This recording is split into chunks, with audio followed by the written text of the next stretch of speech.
Quand on parle d'OGN, de maladies génétiques, de la théorie d'évolution, ou alors encore des zombies dans Resident Evil, on évoque à chaque fois le terme ADN. On a tous déjà une petite idée de ce qu'est l'ADN.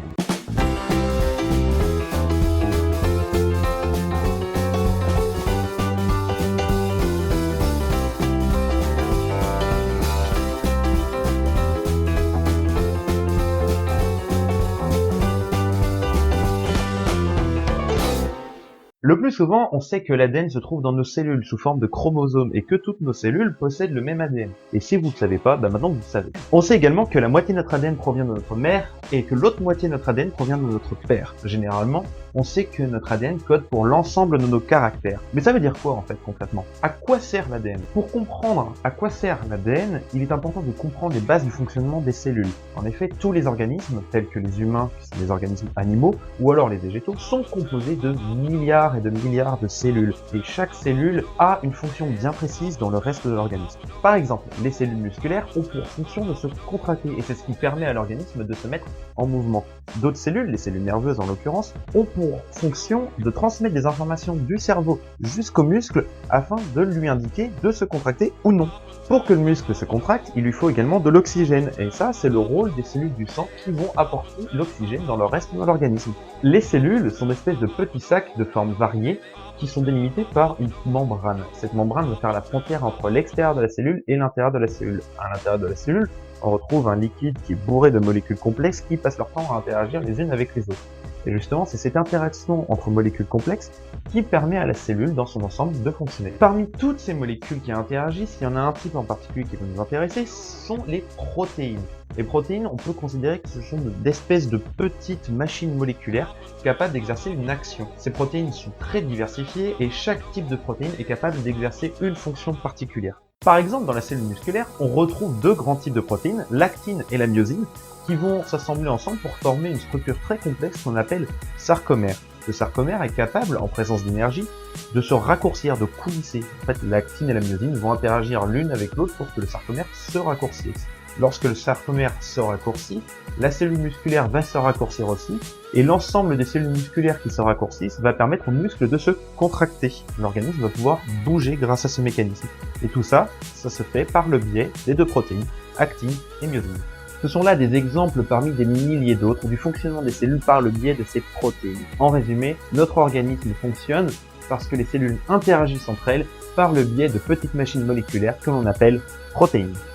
Mais dans nos cellules, les protéines ne sortent pas de nulle part, ce sont d'autres protéines qui vont les fabriquer. Mais elles ne le font pas au pif, c'est-à-dire qu'elles vont suivre un plan de fabrication qui leur permettra de fabriquer la bonne protéine.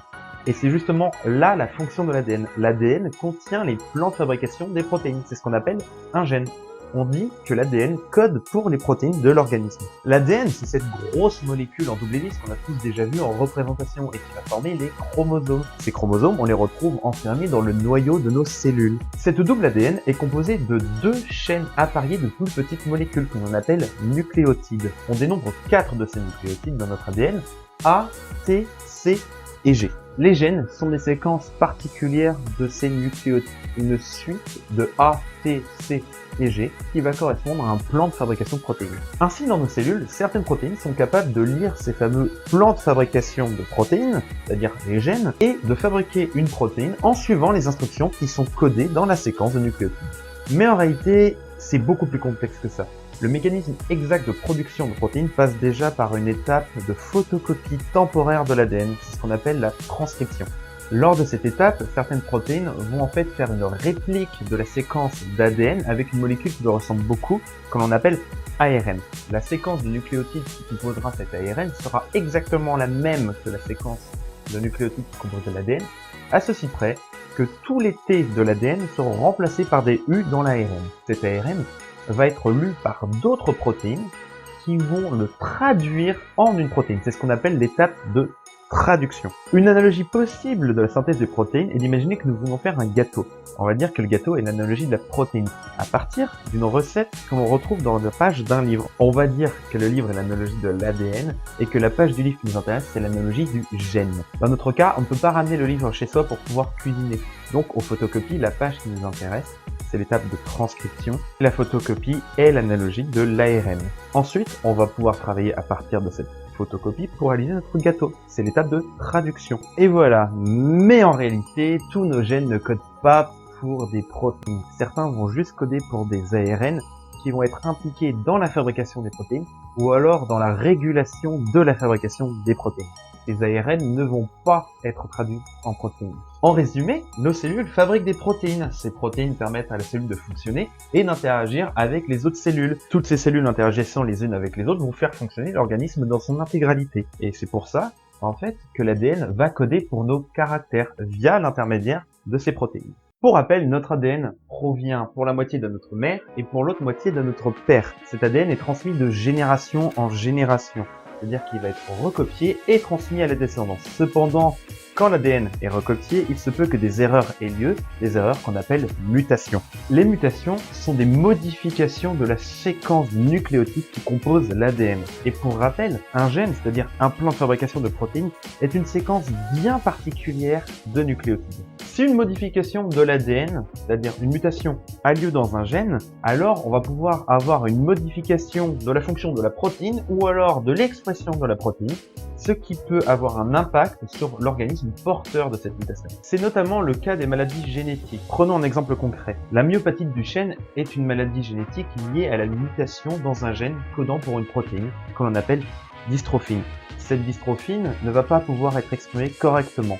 C'est-à-dire qu'elle ne va pas avoir la fonction qui lui est attribuée.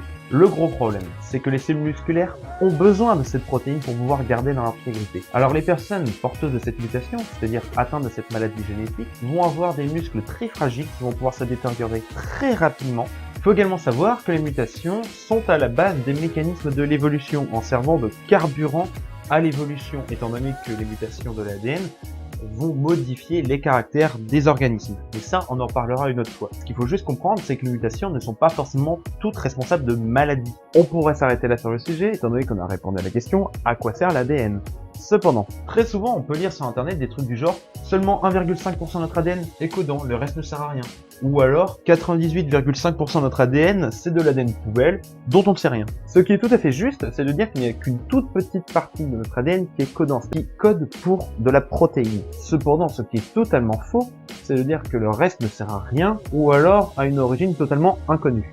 Il y a du bon et il y a du pas bon dans ces phrases. Déjà, il faut prendre en compte l'ensemble des gènes qui ne vont pas coder pour des protéines, mais qui vont permettre la fabrication d'ARN impliqués dans la fabrication des protéines, ou alors dans la régulation de la fabrication des protéines. Mais ce n'est pas tout. Environ 25% de notre ADN, c'est-à-dire un quart de notre ADN, est impliqué dans des mécanismes qui vont permettre l'élaboration de la fabrication des protéines et leur régulation. Ça ne va pas coder, mais c'est très compliqué, donc on va pas en parler, mais il faut juste savoir que, en tout cas, un quart de notre ADN ne code pas, mais est directement impliqué dans la fabrication des protéines. Il y a d'autres parties de notre ADN qui ne codent pas, mais qui ont une fonction tout à fait déterminée.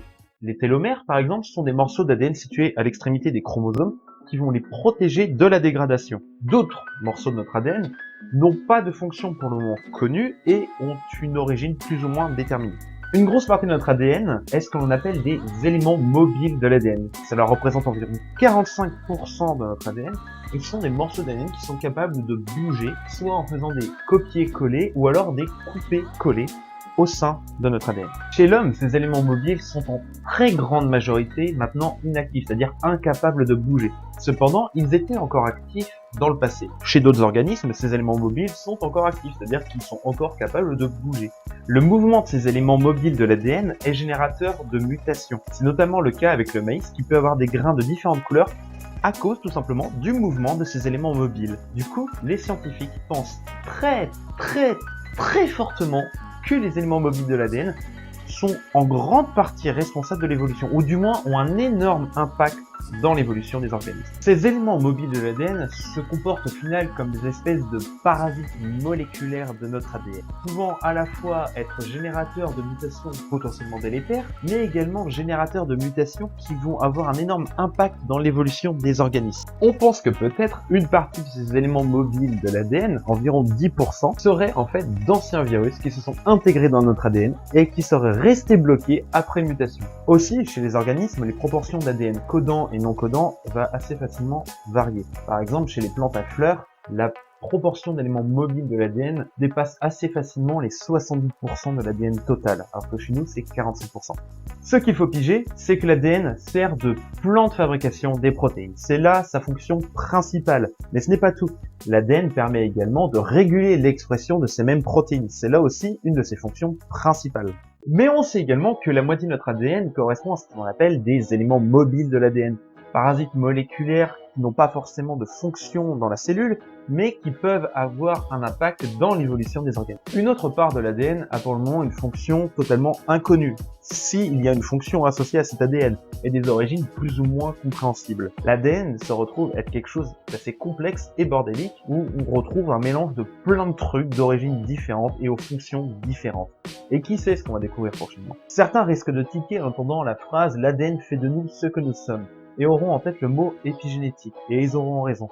En effet, l'épigénétique, c'est quand même un sujet très complexe qui mériterait d'être traité séparément, mais en un mot, on va dire ce que c'est. L'épigénétique, c'est l'ensemble des mécanismes moléculaires qui permettent d'exprimer tel ou tel gène, ou justement de ne pas exprimer certains gènes. À quoi ça sert? Tout simplement, vos cellules musculaires ne vont pas exprimer les mêmes protéines que les cellules neuronales, parce que ces cellules ne vont pas fonctionner de la même manière, ne vont pas avoir les mêmes fonctions, et donc pas besoin des mêmes protéines. L'épigénétique intervient dans la manière de lire l'ADN. En outre, l'épigénétique est en relation avec l'environnement, c'est-à-dire que l'environnement va influer la façon de lire notre ADN et donc va contribuer à faire de nous ce que nous sommes. Cependant, il faut faire très attention avec cette notion. Ce n'est pas tout l'environnement ou tout notre ADN qui va faire ce que nous sommes, c'est un mélange des deux. Et voilà, c'est brutalement la fin de cette deuxième vidéo. Si vous l'avez aimé, n'hésitez pas à mettre un pouce comme ça, à vous abonner, à partager, ce serait cool, ce serait génial. Si vous avez des questions, n'hésitez pas à poster dans les commentaires, ou alors à regarder les sources bibliographiques qui sont dans la description de la vidéo. En attendant, nous on fait plein de bisous et à la prochaine. Oh, this you crazy mother.